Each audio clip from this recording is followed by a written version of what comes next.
ये बताइए, जब फ्रीलांसर की बात करते हैं, आपने अपवर्क और फाइवर के अकाउंट्स के हवाले से भी बात की, और फ्रीलांसर जो है वो यूजुअली इन्हीं 2 प्लेटफॉर्म से कमाते हैं पाकिस्तान में रहते हुए। तो कौन कौन सी मुश्किलात का सामना करना पड़ रहा है आजकल पाकिस्तान में फ्रीलांसर्स को?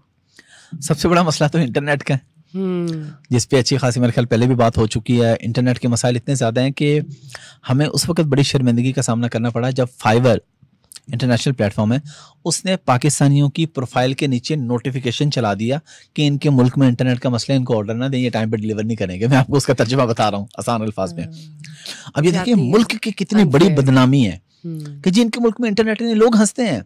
हमारे क्लाइंट के साथ मीटिंग होती है, कभी इंटरनेट के इशू आ जाए, खैर हम कोशिश करते हैं 2-3 ऑप्शंस रखते हैं। एक ऑप्शन बल्कि मैं बता भी देता हूँ, पाकिस्तान में एक सोल्यूशन है अच्छा कि अगर आप चाहते हैं कि आपका इंटरनेट चलता रहे, वो भी डिस्टर्ब होता है लेकिन वो बहुत कम होता है, वो होता है आपको बाहर की सिम रखें अपने पास।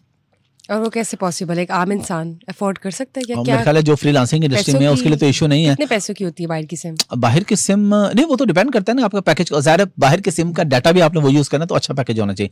फॉर एग्जाम्पल मेरे पास दुबई की सिम है।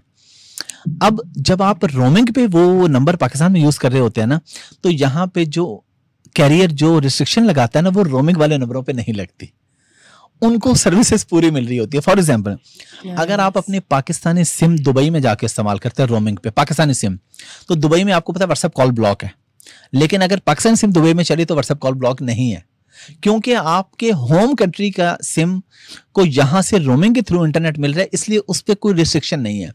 इसी तरह जब पाकिस्तान में जब ये कोई चीज़ डाउन करते हैं, फेसबुक या यूट्यूब कुछ भी डाउन होता है, तो मेरे मोबाइल में वो डाउन नहीं होता, क्योंकि मेरी सिम उस वक्त मैं कन्वर्ट कर देता दुबई सिम। वैसे मेरी पाकिस्तानी सिम चल रही होती है, लेकिन जब भी पाकिस्तान में इंटरनेट का मसला होता है मैं दुबई सिम चला लेता हूँ। वो सिम चलाता हूँ तो उस पे वो लागू नहीं होती चीजें। Good idea, good concept. हाँ, तो अगर आप भैया बिजनेस कर रहे हो, आप थोड़े से पैसे खर्च कर लो, आप थोड़े से पैसे खर्च कर लो, दुबई में अपनी कंपनी बना के रखो, दुबई में आपके पास बिजनेस होना चाहिए, दुबई में आपका सॉफ्टवेयर हाउस होना चाहिए, यानी आपकी बेसिक कंपनी वहां पे होनी चाहिए। अब वहां पे कंपनी हो, वहां के आपके पास सिम हो, तो आपको मसला नहीं होता। तो ये एक बड़ा अच्छा। बाकी अब जो लोग यहाँ पे रहते हैं, जो छोटे फ्रीलांसर है बेचारे, यानी जो $500,000 कमाते हैं महीने का, उनको तो मैं ये नहीं कहूंगा कि तुम दुबई जाओ और दुबई जाके कंपनी खोलो। हाँ, 2-4 हज़ार कमाते हो तो जरूर खोलो, पैसे हैं तो जरूर खोलो कंपनी, वहां पे बिजनेस भी आपको ज्यादा मिलता है, क्लाइंट ज्यादा मिलते हैं। क्लाइंट के साथ बहुत से फॉरेनर क्लाइंट हैं जो पाकिस्तान में नहीं आते। दुबई में आप 100 लोगों के साथ डेली की मीटिंग कर लें, फॉरेनर्स के साथ लोग वहां आते हैं, घूमने फिरने आते हैं, आप उनके साथ मीटिंग तय हो, या आप लिंक्डइन पे बैठे हो, आप अपवर्क पे बैठे हो, फाइवर पे आपका कोई बड़ा क्लाइंट है, कोई बड़ा ऑर्डर है, तो आप कहेंगे हम दुबई में मीटिंग रख लेते हैं। अब वहां के आपके पास सिम हो, वहां की कंपनियों, तो चीजें आसान हो जाती हैं। लेकिन यहाँ पे सबसे बड़ा मसला इंटरनेट का, वो हल होना चाहिए। दूसरा मसला पेपाल, कि जो पेपाल एक प्लेटफॉर्म है, पेमेंट गेटवे है, जिसके थ्रू क्लाइंट हमें पेमेंट देता है, जिस तरह बैंक होता है। पेपाल आप ये समझिए एक बैंक है। ज्यादातर जो क्लाइंट है ऑनलाइन, वो ट्रस्ट करता है पेपाल पे कि मैं पेपाल के थ्रू पेमेंट करूं। अब पेपाल नहीं है तो पाकिस्तानियों को आधे ऑर्डर तो इस वजह से नहीं मिलते कि तुम्हारे पास पेपाल नहीं है, तो मैं पेमेंट कैसे देंगे। कोई और प्लेटफॉर्म वो इसलिए नहीं यूज करते कि वो ट्रस्ट करते हैं पेपाल को, उन्हें होता है कि हमने पेपाल के थ्रू ही पेमेंट करनी है। अभी तो हम इस हद तक आ गए थे, मतलब पहले हमारी डिमांड थी कि हमें पेपाल दिया जाए, हमारी अथॉरिटी से डिमांड थी, हम सारे जो दोस्त हैं इस इंडस्ट्री के, हम लोग बात कर रहे थे। अब हमने ये छोड़ दिया, हम कह रहे हैं आप सिर्फ इंटरनेट हमें रहने दें हमारे पास, आप हमें कुछ भी ना दें। यानी हम इतने तंग आ गए इंटरनेट की वजह से, इतने ज्यादा डिस्टर्ब हुए। अब देखिए छोटे छोटे यूट्यूबर हैं, छोटे छोटे लोग हैं जो कंटेंट क्रिएटर हैं, जो बेचारे $200-400-500 महीने का कमाते हैं। 3 महीने आपके मुल्क में इंटरनेट का मसला है, 3 महीने उनका चूल्हा नहीं जला। नहीं, बहुत अनफेयर है। उनको पैसे नहीं आए, यूट्यूब पे व्यूज ही नहीं आए, क्योंकि इंटरनेट नहीं था, लोग देखते कहां से, फेसबुक पे व्यूज नहीं आए, पैसे कहां से आते। तो ये बुनियादी है। मैं कहता हूं अब हम जितने तंग आ चुके हैं ना, अब तो हमें सिर्फ इंटरनेट चाहिए, हमें कुछ भी नहीं चाहिए, अथॉरिटी से कोई चीज नहीं चाहिए, सिर्फ इंटरनेट दे दें, हम इंशाल्लाह अपना काम खुद ही कर लेंगे। तो ये बताएं, ये जो फायरवॉल इंस्टॉलेशन हुई है few weeks before, जी जी जी जी बिल्कुल, ये जब हो भी रही थी तभी मेरे ख्याल से थोड़ा डिस्ट्रप्शन थी नेट की। जी बिल्कुल थी। तो इस चैलेंज को आप कैसे देखते हैं? ये झूठ कॉमर्स के ये झूठ है, सॉरी टू से, ये झूठ है। फायरवॉल इंस्टॉलेशन की वजह से मसाइल नहीं आते। मैं पूरी दुनिया घूमता हूँ, हाँ। दुबई में भी फायरवॉल इंस्टॉल हुई, वहाँ पे तो कोई मसला नहीं है, वहाँ पे व्हाट्सएप कॉल ब्लॉक है, लेकिन व्हाट्सएप कॉल ब्लॉक है, उन्होंने बताया कि व्हाट्सएप कॉल ब्लॉक है तो ब्लॉक है, बस बात खत्म। बाकी सारी चीजें बिल्कुल ठीक है, सब कुछ स्मूथ है, व्हाट्सएप भी वहां पे बिल्कुल स्मूथ है, वॉइस नोट करें, टेक्स्ट, बाकी सब चलता है। कॉल ब्लॉक है तो बस ब्लॉक है, तो जो चीज ब्लॉक है वो बता के, ये नहीं है कि पता ही नहीं है कि क्या चीज है क्या नहीं है।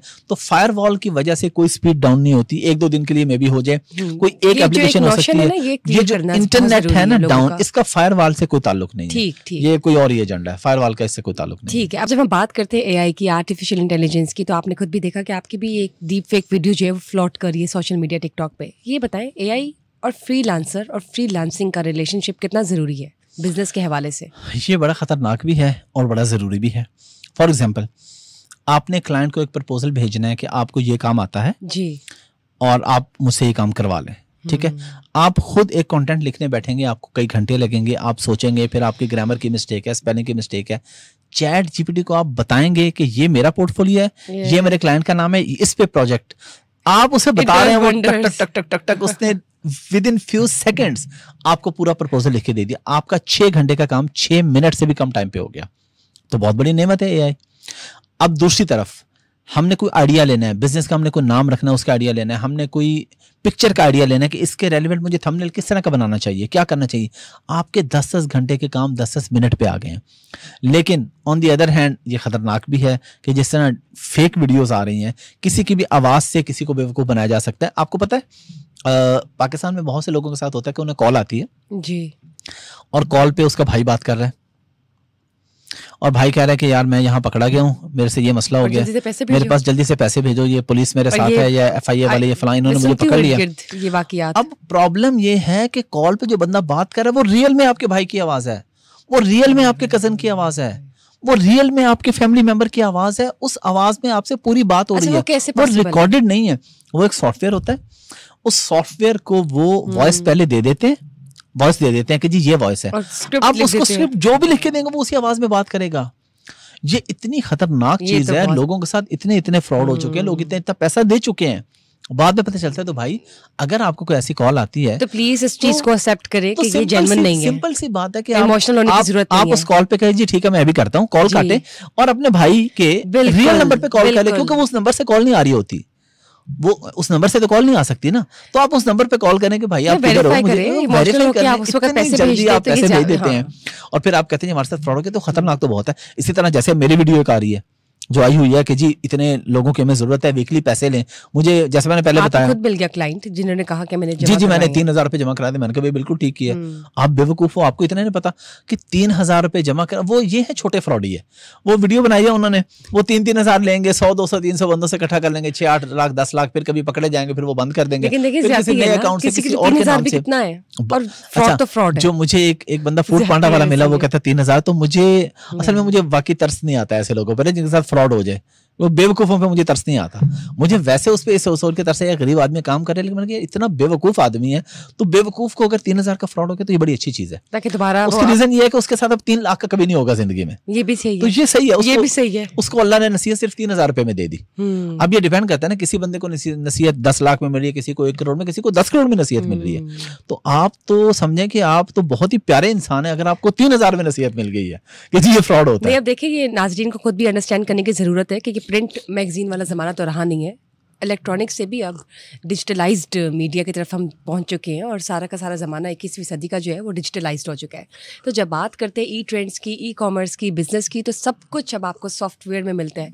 आप एक मैसेज दुनिया के किसी भी कोने में आराम से पहुंचा सकते हैं। लेकिन इसी के साथ साथ जहाँ पे इसके फ़ायदे हैं वहाँ पे नुकसानात भी हैं। लेकिन आपने ये फिगर आउट खुद से करना है, अक्लमंदी का मुजाहिरा करना है कि इन स्कैम से कैसे बचना है और स्मूथली अपना बिजनेस और अपना कम्युनिकेशन किस तरह से आपने कंटिन्यू करना है।